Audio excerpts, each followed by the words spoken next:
Shri Kyrmen Shylla, Minister.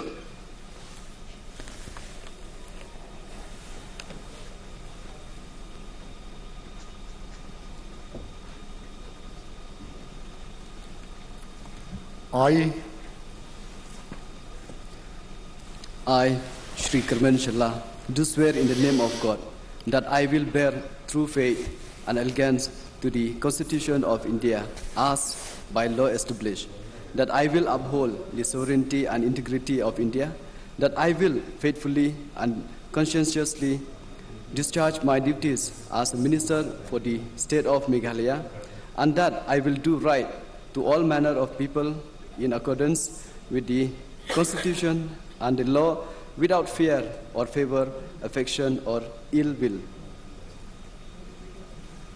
I,